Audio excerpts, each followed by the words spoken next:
Shabbat Shalom, everyone. Wherever you are watching, I bring you greetings from the United States. I am Moreh Matan, Pastor Matt McEwen, and it's wonderful to be back with you this Shabbat for Treasures of the Torah. This week, our parasha, our Torah portion, is Toldot.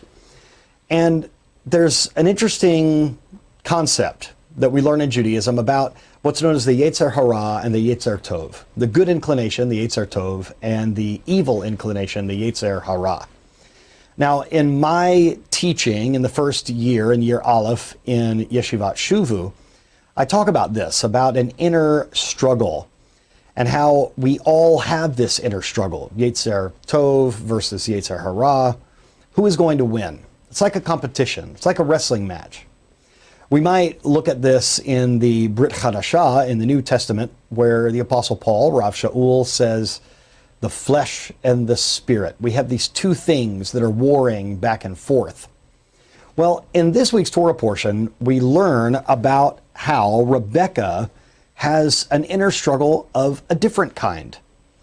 The inner struggle with the twins that are in her womb. Now, she actually thought that this might be an inner struggle of herself, of her good inclination and evil inclination.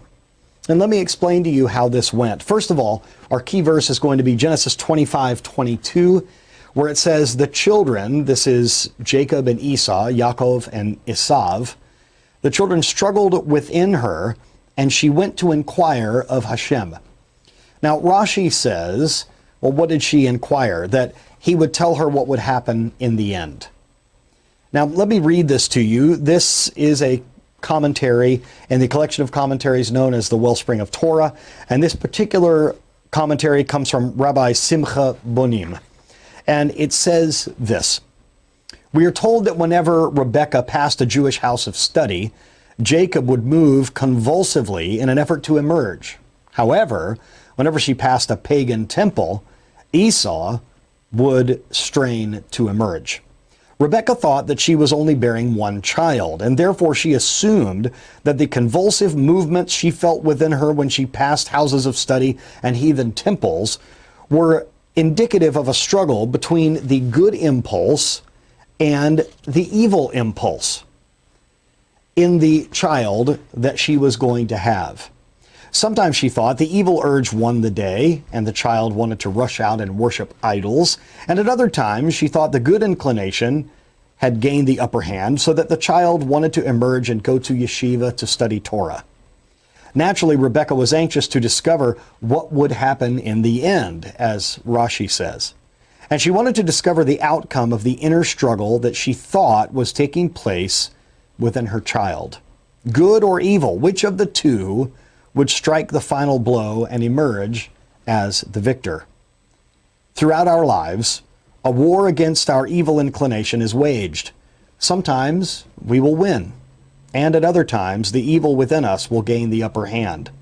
Regardless of temporary reverses, we should see to it that we are able to strike the final blow and emerge as the victor in the struggle.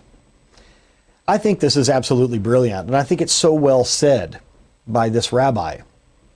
So imagine, it's not that there was one child in the womb and it was a struggle within that one child, but rather it was two children.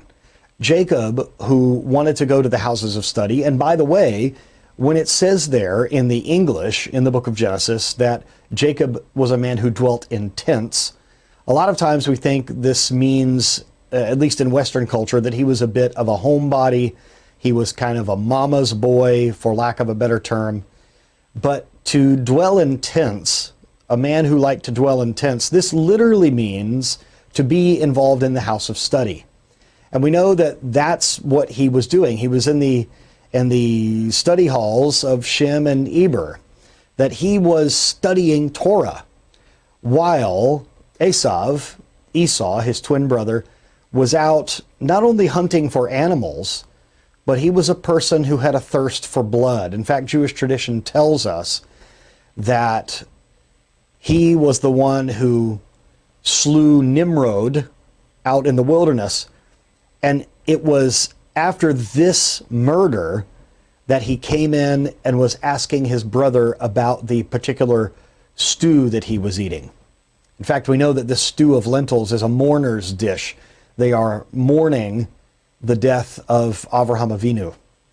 So Jacob and Esau, Yaakov and Esav, there's a struggle there. There's a difference of who they are at their core.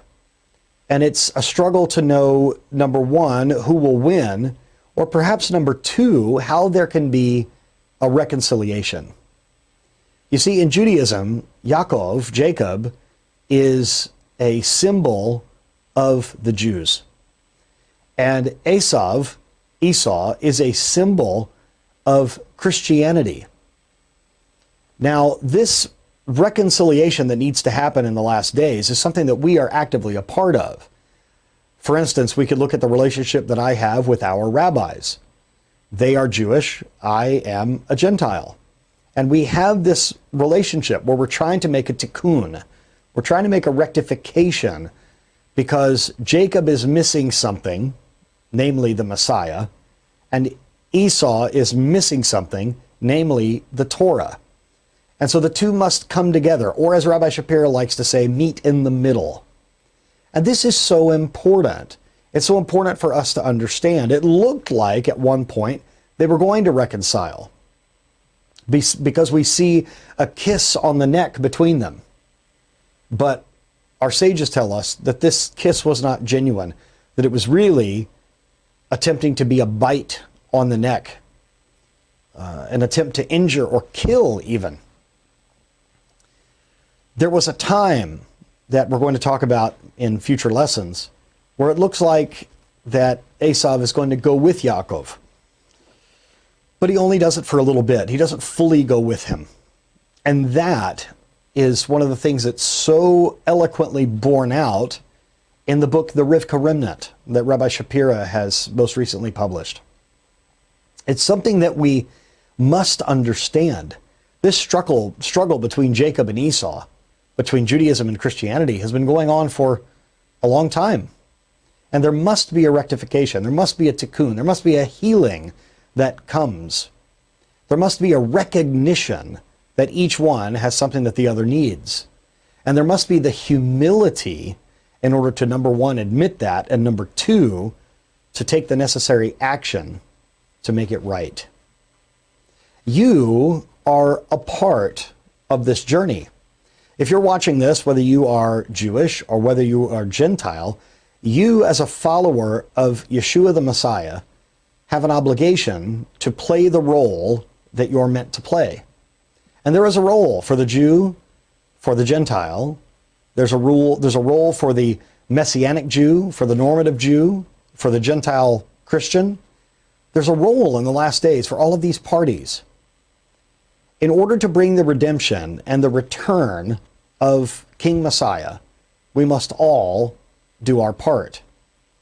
And we need to pray that just as the inclination of Jacob was to want to emerge when they passed the house of study, and for Esav to jump out when he passed the house of idol worship, we need to work toward strengthening our good impulse and work toward trying to subdue our evil impulse.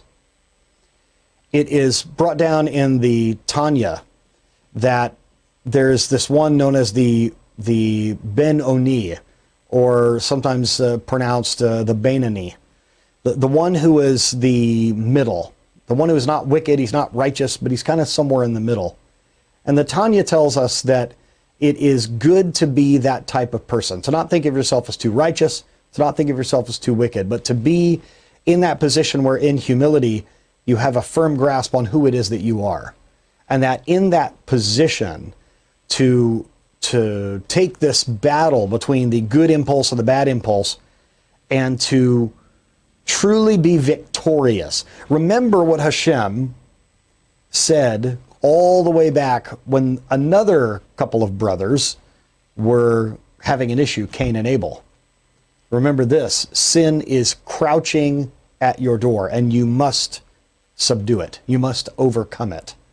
And that my brothers and sisters, is what Judaism is all about. To proactively do the good, and in doing so, we are staving off the bad. I hope this lesson has been a blessing to you, and I hope that you will go forward being more mindful of engaging and strengthening your good inclination, because walking with Hashem in a Jewish way is not so much about avoiding bad things, but rather proactively doing good things for the kingdom, for His glory, so that we don't even have time to think of doing bad things. All the best to you and your family. Shabbat Shalom.